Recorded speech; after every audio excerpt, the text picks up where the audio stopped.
What if I tell you the life you are begging for has already started, but you keep missing it because your mind is never where your body is?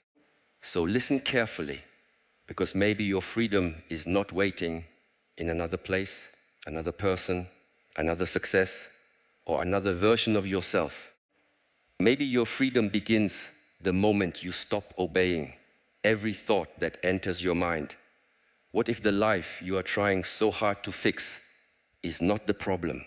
What if the real problem is that you are never fully inside it? Your body wakes up in the morning, but your mind has already run into tomorrow. Your hands touch water, but your thoughts are touching old wounds. Your eyes look at the person in front of you, but inside you are arguing with someone who is not even there. You call this thinking. You call this being careful. You call this preparing yourself. But most of the time, you are not preparing. You are suffering before life has even asked anything from you. A person can sit in a quiet room and still live in a battlefield. No one is attacking him, yet his chest is tight. No danger is standing near him, yet his breathing is heavy. No one is speaking, yet he hears 1,000 voices in the mind. This is the strange power of thought. It can create a storm without clouds. It can create a prison without walls. It can make a free person feel trapped, not because the door is locked, but because he has forgotten where the door is. The mind is a wonderful servant. It can plan, study, build, protect, remember, and understand. But when the servant becomes the master, life becomes heavy. You stop tasting your food. You stop hearing your own breath. You stop seeing the sky above you. You stop noticing the small kindness around you. You live inside questions that do not end. What if I fail? What if they leave? What if I am not enough? What if I made the wrong choice? What if the future punishes me for the past? Listen carefully. A thought is not a command. A fear is not a prophecy. A memory is not a prison sentence. An emotion is not always a direction. The mind can speak, but you do not have to kneel before every word it says. When a cloud passes through the sky does not chase it. When a bird flies across the mountain does not follow. In the same way, when a thought passes through you, you can notice it without becoming its servant. Most people do not suffer only from what happens. They suffer from what their mind adds to what happens. Someone replies late, and the mind says, they do not care. Someone looks serious, and the mind says, I did something wrong. A plan changes, and the mind says, everything is falling apart. One mistake happens, and the mind says, this is who I am. The event is small, but the story becomes huge. Then the body reacts to the story as if the story is reality. This is why awareness is the beginning of freedom. Awareness is the moment you see the thought instead of drowning inside it. Awareness is the small space between the spark and the fire. In that space you can breathe. In that space you can choose. In that space you can ask, is this true or is this only familiar? Is this helping me act or only helping me suffer? Is this reality or is this fear wearing the mask of reality? When you finally stop living in your head, everything changes. Not because life suddenly becomes perfect, but because you stop adding poison to the wound. Pain may still come. Uncertainty may still come. Loss, pressure, failure, waiting, and disappointment may still come. But you are no longer carrying the pain of the moment and the pain of 10 imagined futures. You meet one breath, one step, one problem, one truth at a time. The body knows how to live in the present. The breath does not happen yesterday. The heartbeat does not happen tomorrow. Your feet can only touch the ground beneath them now. But the mind keeps leaving. It goes backward to collect regret and forward to collect fear. Then it returns to the body and says, we are in danger. But look around. Often there is no danger in the room. There is only a body sitting safely, while the mind shows frightening pictures. So return to the body. This is not a small teaching. It is a doorway. Feel your feet. Feel your hands. Notice the air moving through the nose. Relax the jaw. Drop the shoulders. Let the belly soften. Listen to the sounds around you without needing to name them. The moment you come back to sensation, the mind loses some of its control. You tell the body, we are here. Not in the old conversation, not in tomorrow's failure, not in someone else's opinion. Here. A warrior does not win by swinging the sword in every direction. He wins by standing steady, seeing clearly, and acting when action is needed. The untrained mind swings all day. It cuts the past, the future, the self, the people it loves, and even moments of peace. Then the person says, I am tired. Of course you are tired. You have been fighting shadows since morning.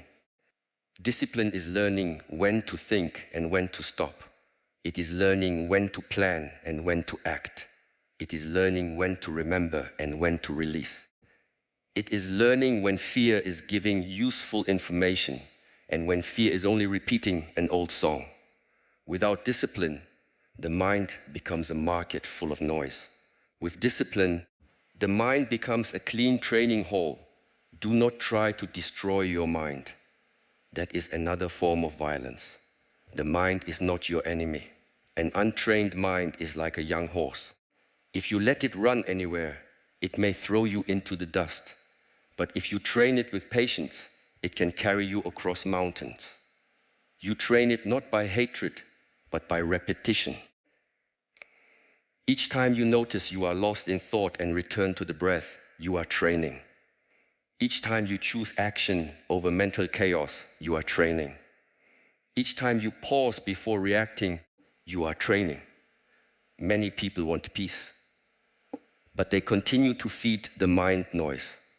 They wake up and immediately open the phone. Before they hear their own breath, they hear the world shouting. Before they know how they feel, they consume the feelings of strangers. News, drama, comparison, messages, opinions, images, arguments, fear. Then they wonder why the mind is restless. If you throw stones into a lake all day, do not be surprised that the water is disturbed. Your attention is your life. Wherever attention goes, energy follows. If your attention lives in comparison, you will feel poor even when you have enough. If your attention lives in fear, you will feel unsafe even when nothing is attacking you. If your attention lives in regret, you will feel chained even when the past is gone. Protecting attention is not weakness. It is spiritual strength. It is mental hygiene. It is respect for the life moving through you. When you stop living in your head, you begin to notice how simple life becomes. Not easy, simple. Wake up, breathe, wash your face, eat with awareness, do the work in front of you. Speak truthfully, listen fully, move the body, rest without guilt, repair what you can, release what you cannot control. The mind says, but what about everything else? And the deeper self answers, when the next step arrives, I will meet it. Until then, I will not bleed for a future that has not happened. Suffering in advance is one of the oldest habits of the anxious mind. People suffer before the exam, before the meeting, before the result, before the conversation, before the rejection, before the loss. Sometimes the feared thing never comes, but they have already paid the emotional price. Sometimes it comes, and they are already exhausted from rehearsing it 100 times. This is not preparation. This is self-punishment. Preparation is calm. Panic is not preparation. Planning has an end. Obsessing has no end. Reflection gives wisdom. Rumination gives wounds. Reflection says, what can I learn? Rumination says, how long can I punish myself? Reflection bows to the lesson and moves. Rumination sits in the ashes and calls it loyalty to the fire. You cannot solve overthinking by overthinking. This is very important. The mind will try to make a plan about how to stop thinking. Then it will judge the plan. Then it will judge the judgment. Then it will become anxious about still being anxious. This is a trap inside a trap. The exit is not another argument in the mind. The exit is awareness, breath, body, and action. Action is medicine for a trapped mind. Not reckless action, but clear action. Write one sentence, clean one corner, walk for 10 minutes, make the phone call, drink the water, open the book, sit in silence for 3 breaths, do the next honest thing. The mountain in the mind becomes smaller when the feet start moving. The task becomes clearer when the hands touch it. Fear loses authority when you act with presence. Do not wait until you feel ready. Readiness often comes after beginning. Confidence often comes after repetition. Clarity often comes after contact with reality. The mind says, I will start when I am certain. But life rarely gives certainty before movement. Life gives a little light, enough for the next step. Take it. Then more light appears. When you live in your head, you treat every feeling like an emergency. Sadness comes, and you panic. Fear comes, and you obey. Anger comes, and you attack. Loneliness comes, and you escape. But emotions are weather. Some are heavy, some are warm, some are sharp, some are soft. Weather is meant to be felt, not worshipped. Let the emotion move through the body. Ask what it carries. Then choose from wisdom, not from the first wave. Fear may say, prepare. Listen if preparation is needed. Fear may say, hide forever. Do not obey. Anger may say, a boundary has been crossed. Listen if truth is there. Anger may say, destroy everything. Do not obey. Sadness may say, something mattered. Listen with tenderness. Sadness may say, nothing will ever heal. Do not obey. Feelings deserve respect, but they do not deserve the throne. The throne belongs to awareness. Awareness sees fear and does not become fear. Awareness sees anger and does not become anger. Awareness sees the memory and does not become the memory. Awareness sees the thought, I am not enough, and says, this is an old echo, not the voice of truth. This is how freedom grows. Not by removing every storm, but by remembering the sky. When you stop living in your head, relationships change. You stop hearing every silence as rejection. You stop turning every delay into abandonment. You stop making the people in front of you pay for the pain of people behind you. You stop asking love to constantly prove that old wounds were wrong. You begin to listen, really listen. Not only to reply, not only to defend, not only to find danger. You listen to meet the person. Many relationships suffer because 2 people are not speaking to each other. Their fears are speaking. Their pasts are speaking. Their defenses are speaking. One person says something simple, and the other hears an old wound. One person needs space, and the other hears, I am being left. One person is tired, and the other hears, I am unloved. The mind adds meaning faster than the heart can breathe. Presence slows this down. Presence says, ask before assuming, breathe before reacting, listen before defending, feel before blaming. Speak from truth, not from panic. This does not make you weak, it makes you accurate. A present person can love without clinging, set boundaries without cruelty, apologize without losing dignity, and walk away without hatred when walking away is necessary. Living outside the head does not mean becoming passive. It means becoming awake. Some people think peace means accepting disrespect, avoiding decisions, or pretending pain does not matter. No. Real peace gives you the strength to see clearly and act cleanly. You can say no with a calm voice. You can leave with a soft heart. You can fight for what matters without becoming poison inside. Stillness is not weakness. It is power without chaos. The world often rewards speed, but wisdom requires pause. The pause before the message, the pause before the judgment.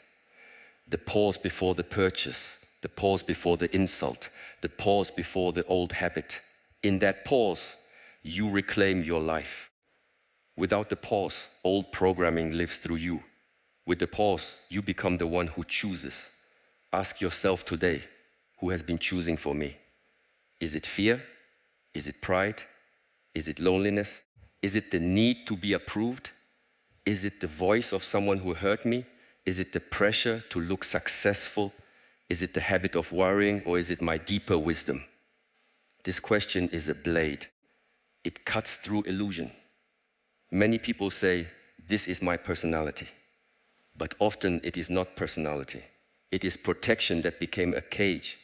You are not every pattern you develop to survive. Maybe you learned to overthink because at one time you needed to predict danger. Maybe you learned to please people because at one time love felt unsafe. Maybe you learned to stay busy because stillness made pain rise. Maybe you learned to control because uncertainty once hurt you. Honor the younger self who created these methods, but do not let old survival become your whole future. The past may explain your reactions, but it does not have to command them forever. A wound can be respected without being obeyed. A memory can be acknowledged without being allowed to drive. You can say, yes, this happened. Yes, it shaped me. Yes, it hurt. And still I choose to meet this moment with new eyes. This is maturity. This is inner training. This is the way a person becomes free without needing the past to disappear. When you stop living in your head, you stop confusing self-attack with self-improvement. Many people believe if they are harsh enough with themselves, they will become better. But a tree does not grow faster because you shout at it. A child does not learn deeply because you shame him. The body does not become strong because you hate it. Real discipline is not hatred. Real discipline is devotion. It says, because I respect my life, I will train. Because I respect my future, I will act. Because I respect my peace, I will stop feeding what destroys it. You can be firm with yourself without being cruel. You can admit mistakes without becoming the mistake. You can demand effort without denying your humanity. This balance is rare. Some people are soft with themselves until they avoid growth. Others are hard with themselves until they lose joy. Walk the middle path, gentle enough to heal, strong enough to change the mind love labels. Failure, winner, broken, behind, unlovable, lazy, weak, successful, superior, inferior. But life is movement. You are not a fixed label. You are a living process. A seed underground may look like nothing, but it is not nothing. It is preparing. A wound covered by a bandage may look weak, but healing is happening. A person sitting silently may look still, but inside they may be breaking old chains. Do not disrespect quiet growth. The mind wants dramatic proof. Life often gives small signs. You notice the spiral earlier. You recover faster. You speak more gently. You sleep with less heaviness. You do the task before fear becomes too loud. You let one thought pass without following it. These are not small victories. These are the foundations of a new life. One day, something that used to control you for a week will control you for one day, then 1 hour, then 1 minute. Then it will pass through like wind. This is not magic. This is training. Every return matters. Every breath matters. Every moment of not feeding the old fire matters. The mind may say, nothing is changing. The mind is often impatient because it only trusts what is loud. Trust what is steady. A tree grows in silence. The sun rises without shouting. The river shapes stone by returning again and again. Your inner life changes in the same way. Do not chase dramatic peace. Practice ordinary presence. Wash the cup with attention. Walk with attention. Listen with attention. Work with attention. Rest with attention. The ordinary moment becomes sacred when you are inside it. This is what overthinking steals from you: the ordinary, the warmth of tea, the taste of bread, the face of someone you love, the color of evening, the strength in your legs, the blessing of clean water, the chance to begin again. These things look small only to a mind addicted to noise. But when you become present, you see that most of life is made for small doors into gratitude. Gratitude is not pretending life is perfect. Gratitude is noticing what is still good while you work with what is difficult. It is not blindness, it is balance. The anxious mind sees one problem and says everything is ruined. Presence sees the problem, but it also sees the breath, the ground, the support, the lesson, the next step. This makes the heart stronger. When you live in your head, even blessings become pressure. You get what you wanted, then immediately fear losing it. Someone loves you, then you fear they will leave. You succeed, then you fear you cannot maintain it. You rest, then you feel guilty. The mind moves the finish line again and again. Presence stops and says, let me receive this moment before I chase the next one. Receiving is also a practice. Many people know how to chase, but not how to receive. They know how to struggle, but not how to rest. They know how to prove, but not how to be. They know how to survive, but not how to live. When you stop living in your head, you slowly learn to receive the life that is already touching you. This does not mean ambition disappears. It becomes cleaner. You still build, train, study, earn, create, and rise. But you do not do it to escape worthlessness. You do it as an expression of alignment. You do not chase success as medicine for self-hatred. You move because there is life inside you, asking to be used well. Ambition without presence becomes hunger with no bottom. Ambition with presence becomes service, mastery, and growth. Focus is one of the greatest gifts of leaving the head. A scattered mind feels weak because its energy leaks everywhere. It is thinking about the task, the opinion, the future, the mistake, the notification, the comparison, the fear. Gather that energy into one action and power returns. Sunlight spread across the ground is warm. Sunlight focused through a lens can create fire. Your attention is the same, so do one thing. Just one. Not forever, just now. If you are reading, read. If you are training, train. If you are eating, eat. If you are speaking, speak. If you are resting, rest. The mind will try to split you into many pieces.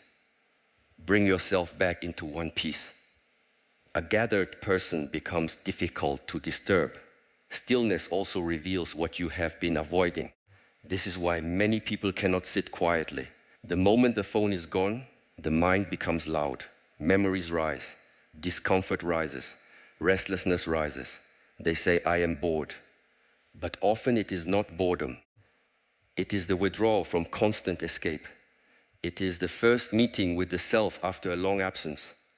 Do not run too quickly. Sit for a few breaths. Let the noise show itself. You do not have to fix everything at once. You only have to stay long enough to realize that discomfort can be felt without being obeyed. This realization changes everything. The craving can be felt without being followed. The fear can be felt without being believed. The sadness can be felt without becoming your whole identity. This is inner strength. A person who cannot feel discomfort will be controlled by anyone who promises comfort. A person who cannot sit with loneliness will enter wrong company. A person who cannot sit with uncertainty will make desperate decisions. A person who cannot sit with criticism will become dishonest. The ability to stay present with discomfort is the root of freedom. When the mind becomes loud at night, do not argue with it in the dark. The night makes thoughts heavier. Breathe. Feel the bed. Relax the tongue. Notice the weight of the body. Tell yourself, this is a thought, not an instruction. This is fear, not a fact. This is a memory, not the whole truth. Tomorrow I will act where action is needed. Tonight I return to breath. When shame comes, do not bow to it. Shame says, you are the mistake. Wisdom says, you made a mistake, now learn. Shame says, hide. Wisdom says, repair. Shame says, you are unworthy. Wisdom says, your worth is not erased by imperfection. If shame made people better, the world would be full of awakened beings. But shame often makes people smaller, more fearful, and more dishonest. Choose responsibility without self-destruction. When comparison comes, remember that you are seeing someone else's surface and comparing it to your hidden struggle. You see their result, not every lonely repetition. You see their smile, not every silent battle. You see their fruit, not the years of root. Stay with your path. Another person's sunrise does not steal light from yours. When you stop living in your head, you stop performing your life for imaginary judges. You stop explaining every choice to people who are not walking your path. You stop asking permission from voices that only exist in memory. You stop editing your soul to fit the fear of being misunderstood. This does not make you arrogant. It makes you honest. Honesty is quiet power. It says, this is what I feel. This is what I choose. This is what I can give. This is what I cannot give. This is where I was wrong. This is where I must change. This is where I must stand. A mind full of fear complicates truth. A present heart speaks simply. Peace will cost you something. It will cost the addiction to drama, the habit of rehearsing pain, the comfort of blaming every storm on the world while never training the inner weather. But what it gives back is greater. It gives you a morning you can actually enter, a conversation you can actually hear, a body you can actually feel, and a path you can actually walk. You begin to understand that freedom is not found by escaping thought, but by standing so deeply in awareness that thought can move without moving you. Then each simple moment becomes alive again, and you are no longer missing your own life.